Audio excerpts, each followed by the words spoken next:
Hello friend, this is Pradeep Singh और आपका हमारे चैनल ज्ञान गुरु इंडिया में हार्दिक स्वागत है। आज हम लोग जो टॉपिक डिस्कस करने वाले हैं उसका नाम है मेंडेलियन लॉ ऑफ इनहेरिटेंस। मतलब मेंडल ने जो आनुवंशिकता से संबंधित जो नियम दिए थे उनका आज हम अध्ययन करने वाले हैं। आप देख सकते हैं ये जो पिक्चर है ये ग्रेगर जोहन मेंडल की है, जिन्होंने जो है मटर के पौधे पर एक्सपेरिमेंट किए थे, गार्डन पी पर, जिसकी वजह से इन्हें फादर ऑफ जेनेटिक्स कहा जाता है। ये ऑस्ट्रेलिया के रहने वाले थे। इनका जन्म 20 जुलाई 1822 में हुआ था और इनकी डेथ जो हुई थी वो 6 जनवरी 1884 में हुई थी। मेंडल ने जब नियम दिए थे उनके नियम को एक्सेप्ट नहीं किया गया था। उसके कुछ साल बाद जो है 3 साइंटिस्टों ने जो है स्टडी की और उन्होंने देखा कि उनका जो डाटा था वो मेंडल के डाटा से मैच करता है। तब मेंडल के जो नियम थे वो हाईलाइट में आए थे। तो देखते हैं वन बाय। मेंडल्स ने जो कैरेक्टरिस्टिक्स लिए थे गार्डन पी प्लांट पर वो 7 थे और उन 7 कैरेक्टरिस्टिक्स की स्टडी करते हैं। नंबर फर्स्ट जो कैरेक्टर था वो सीड शेप था, जिसमें राउंड और रिंकल था। राउंड डोमिनेंट था, रिंकल जो था वो रिसेसिव था। सेकंड था seed colour yellow and green, yellow dominant था, ग्रीन जो था वो रिसेसिव था। नेक्स्ट था seed coat colour grey and white, grey जो था वो डोमिनेंट था, व्हाइट जो था वो रिसेसिव था। नेक्स्ट था पॉड शेप स्मूथ और कंस्ट्रक्टेड, स्मूथ डोमिनेंट था, कंस्ट्रक्टेड रिसेसिव था। नेक्स्ट था pod colour green and yellow था, जिसमें से ग्रीन डोमिनेंट था, येलो रिसेसिव था। नेक्स्ट था flower position axial and terminal, axial जो था वो डोमिनेंट था, टर्मिनल जो था वो रिसेसिव था। नेक्स्ट था plant height tall and dwarf, इसको शॉर्ट या ड्वार्फ बोल देते हैं। टॉल जो था वो डोमिनेंट था, ड्वार्फ जो था वो रिसेसिव कैरेक्टर्स था। अब आते हैं मेंडल के फर्स्ट लॉ पर, लॉ ऑफ डोमिनेंस।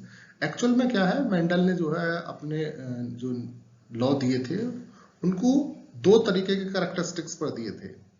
पहला वो जिसमें मेंडल ने सिर्फ एक कैरेक्टरिस्टिक्स को कंसीडर किया था, जिसमें 2 लॉ दिए थे, लॉ ऑफ डोमिनेंस और लॉ ऑफ सेग्रीगेशन। दूसरा था जिसमें मेंडल ने 2 कैरेक्टर्स लिए थे प्लांट के, ठीक है ना, जिसको हम डाई हाइब्रिड बोल देते हैं। उसमें मेंडल ने 2 कैरेक्टर्स लिए थे प्लांट के, जिस वजह से उसको डाई हाइब्रिड क्रॉस कहा जाता है और इसमें नियम दिया था law of independent assortment.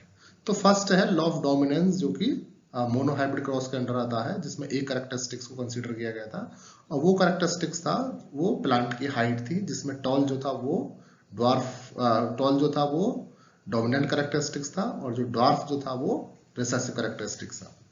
So let's see, every gene has 2 alleles for a traits. मतलब जितने भी जीन होते हैं प्रत्येक जीन के लिए जो है 2 एलील्स होते हैं, ठीक है, जिनमें से एक डोमिनेंट होता है और दूसरा रिसेसिव होता है। 1 allele is dominant and it is always express.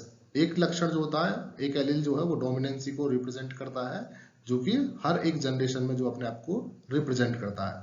दूसरा जो होता है 1 allele is recessive and it will be suppressed by the presence of the dominant alleles. दूसरा जो एलील्स होता है वो रिसेसिवनेस को रिप्रेजेंट करता है, जो कि डोमिनेंट की प्रेजेंस में अपने आप को हाइड कर जाता है। इसको हमने डायग्रामेटिकली दिखाया है। टॉल प्लांट को हमने कैपिटल टी प्योर लाइन में रिप्रेजेंट किया है। ड्वार्फ को हमने स्मॉल टी से रिप्रेजेंट किया है। जब इनके गैमेट्स बनते हैं तो टॉल को कैपिटल टी से और ड्वार्फ को स्मॉल टी से रिप्रेजेंट करते हैं। और आप देख सकते हैं कि F1 जनरेशन में जो है वो कैपिटल टी और स्मॉल टी आते हैं, जिससे कि सारे के सारे प्लांट्स कैसे थे, हाइब्रिड टॉल थे, ठीक है ना।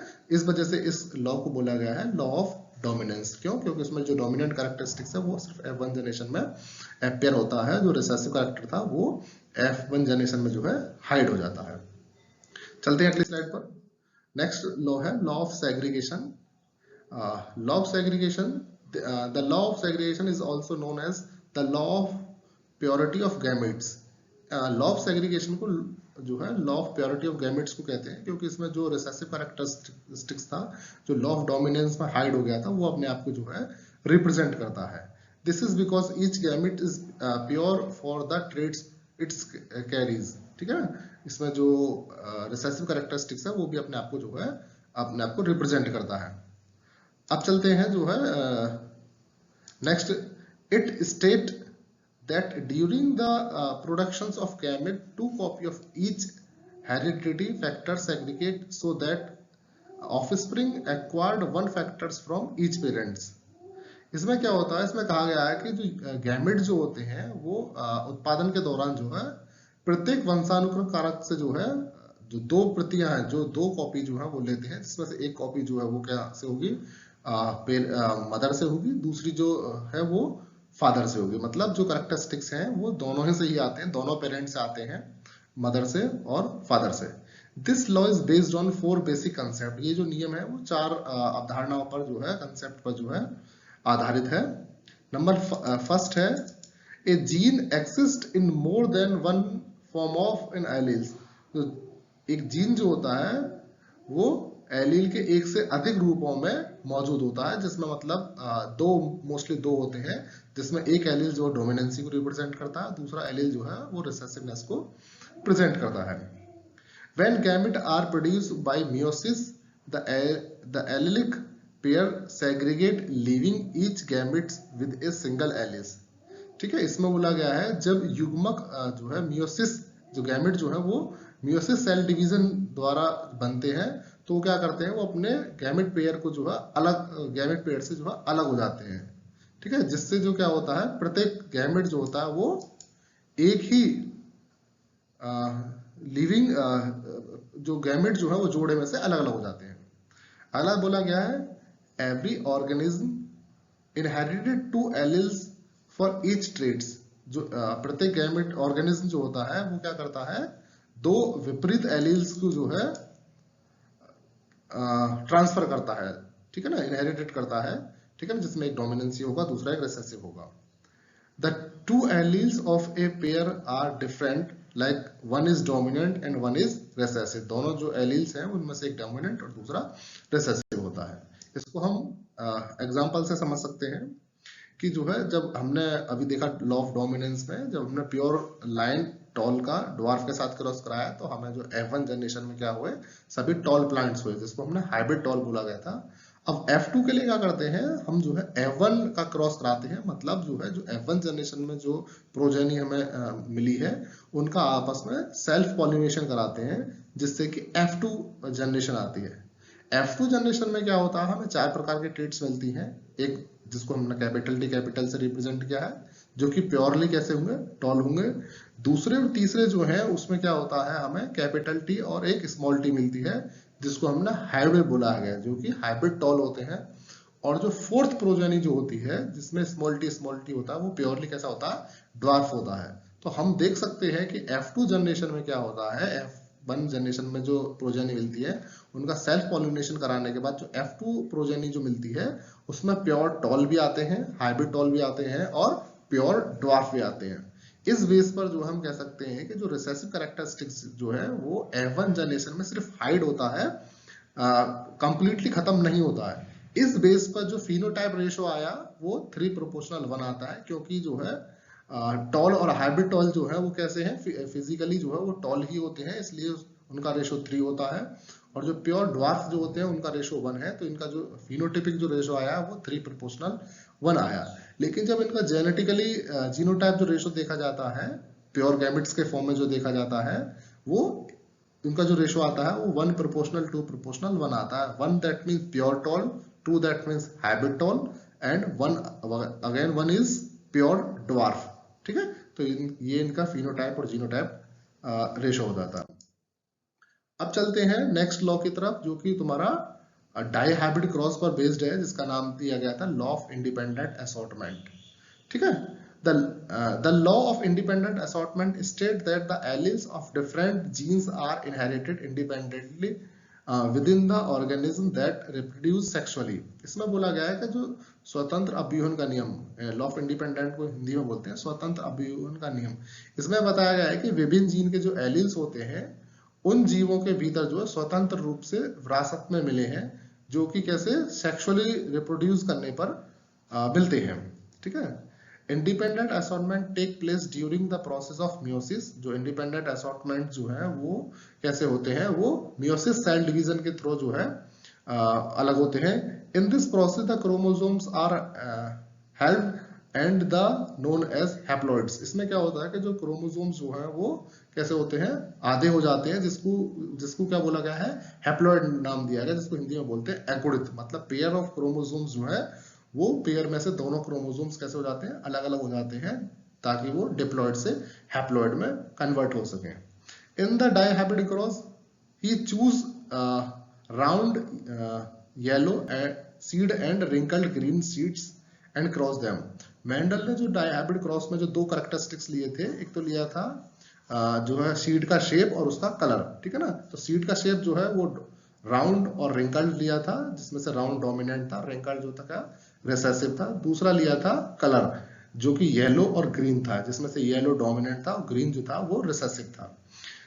ही obtain only round yellow seeds in the F1 generations. जब उन्होंने क्रॉस कराया इन दोनों कैरेक्टरिस्टिक्स को कंसीडर कर करके, तो F1 जनरेशन में जो पौधे प्राप्त हुए सारे के सारे कैसे थे, राउंड येलो थे। क्यों? क्योंकि जो है राउंड और येलो जो है दोनों ही डोमिनेंट कैरेक्टरिस्टिक्स है जो कि F1 जनरेशन में मिलते हैं। Later self pollination of F1 progeny have 4 different combinations of seed in the F2 generation. F1 generation में जो प्रोजेनी प्राप्त हुई उनके बीच में क्या कराया, सेल्फ पॉलिनेशन कराया गया और F2 जनरेशंस मिली। He obtain round yellow, wrinkled yellow, round green and wrinkled green. जब F1 जनरेशन के बीच में क्रॉस कराते हैं तो उनको 4 प्रकार की प्रोजेनी मिलती है, जिसमें से राउंड येलो जिनका रेशो 9 था, रिंकल्ड येलो जिनका रेशो 3 था, और राउंड ग्रीन जिनका रेशो 3 था, और राउंड रिंकल्ड ग्रीन जिनका रेशो 1 था। तो इस टाइप से जो है 4 प्रकार की प्रोजेनी मिलती है, जो जिनका जो है फिनोटाइप रेशो जो था वो कैसा था, 9 प्रोपोर्शनल, 3 प्रोपोर्शनल, 3 प्रोपोर्शनल 1। चलो इसको डायग्रामेटिकली समझते हैं। तो ये प्योर गैमेट है, पेरेंट्स हैं, जिसमें से जो है फर्स्ट में जो है राउंड येलो है जो कि डोमिनेंट कैरेक्टरिस्टिक्स है दोनों, और सेकंड वाले में दिखाया गया है रिंकल्ड ग्रीन जो कि रिसेसिव कैरेक्टरिस्टिक्स है। इनके गैमेट लेते हैं तो इनका सेल्फ पॉलिनेशन कराते हैं। तो F1 जनरेशन में हम देखते हैं कि सारे के सारे पौधे कैसे प्राप्त होते हैं, राउंड येलो होते हैं, क्योंकि राउंड येलो जो कैरेक्टरिस्टिक्स था वो डोमिनेंट था और वही F1 जनरेशन में जो है प्रेजेंट होता है। जब F1 जनरेशन में जो प्रोजेनी मिलती हैं उनकी जब हम सेल्फ पॉलिनेशन कराते हैं तो F2 आता है। F2 का जो है इस तरीके से हम उसको रिप्रेजेंट कर सकते हैं, जिसमें हमने क्या करा गया है, एक चेकर बोर्ड बनाया गया है, जिसमें हमने सारे कैरेक्टरिस्टिक्स लिए, इनको 4 पार्ट में डिवाइड कर देते हैं। एक को capital R capital Y, small r capital Y, capital R small y और स्मॉल r स्मॉल y। दोनों तरीके से ही मतलब जो है तुम्हारा मेल के भी इसी तरीके गैमेट्स बनाते हैं और फीमेल के इसी तरीके से गैमेट बनाते हैं, और इनका क्रॉस कराते हैं तो देखते हैं कि जो राउंड येलो जो है, round yellow that means capital R capital Y वाले जो है उनको उसका जो रेशो आता है वो 9 आता है। दूसरे नंबर पर आता है तुम्हारा रिंकल्ड येलो, दैट मीन्स जिसमें स्मॉल r होगा, कैपिटल Y होगी, उनका जो रेशो होता है उनका 3 रेशो होता है। और थर्ड वन पे जो आता है वो आता है राउंड ग्रीन, जिसमें कैपिटल R और स्मॉल y होगा, इनका भी रेशो 3 होता है। और लास्ट में आता है स्मॉल r और स्मॉल y वाला रेशो, जो कि तुम्हारा प्योरली कैसा है, रिसेसिव है, और इसका जो परसेंटेज होता है, इसका जो रेशो होता है वो 1 होता है। तो इस तरीके से जो है F2 जनरेशन में जो प्रोजेनी मिलती है उनको जो है 9 प्रोपोर्शनल, 3 प्रोपोर्शनल, 3 प्रोपोर्शनल 1 में जो है फिनोटाइप जो रेशो है ये आता है। अब बात करते हैं कि Mendelians law are important because they, जो मेंडल्स के लॉ हैं वो क्यों इम्पोर्टेंट है, उनकी स्टडी क्यों की जाती है।